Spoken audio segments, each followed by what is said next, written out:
Alors, Lydie Picoro a fait un exercice que tu proposais pour ressentir l'aura. À sa grande surprise, elle a senti son corps qui allait à l'infini et une légèreté du corps physique incroyable.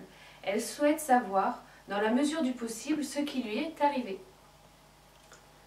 Alors, il faut comprendre que la conscience, contrairement à ce que nous croyons, n'est pas spécialement ni définitivement localisée dans la tête. La conscience est de partout, dans toutes les cellules. Alors, ce que nous appelons notre conscience, c'est la somme de la conscience de toutes les cellules. Bon. Cette conscience-là, n'étant pas spécialement localisée dans la tête, elle peut se localiser où on veut. Elle peut être dans la poitrine, elle peut être dans les jambes, et elle peut être même à 10 cm de nous, comme elle peut être à 1 km de nous, c'est pas un souci. Donc en faisant cet exercice, en se concentrant, donc la conscience c'est concentrer elle aussi. Quand on se concentre, sachant que nous sommes la conscience, en se concentrant, nous concentrons notre conscience. Voilà.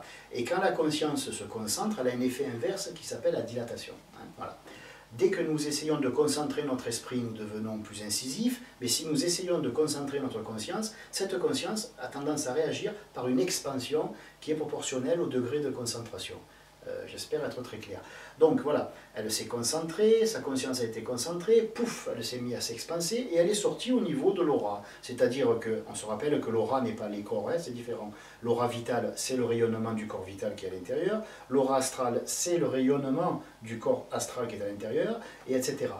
Nos corps ne sont pas autour de nous, ils sont en nous. Mais leur activité rayonne à l'extérieur. Donc on a l'aura vitale, l'aura astrale, mentale, etc.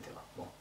Donc en concentrant sa conscience, cette conscience s'est expansée, et elle s'est expansée jusqu'au niveau du corps astral, du rayonnement astral, pardon, de l'aura astrale. Comment je le sais? C'est simple. Puisqu'elle a senti que sa conscience bougeait, ça veut dire, si elle l'a senti, que son corps astral a rayonné un peu plus fort et que sa conscience a été transférée dans l'aura, dans la périphérie du corps, dans l'aura astrale. Donc elle aurait pu aussi bien prendre conscience de la pièce, qu'elle aurait pu sortir de son corps et se voir du dessus, à partir du plafond, ou de se voir à 10 mètres un peu plus loin, etc.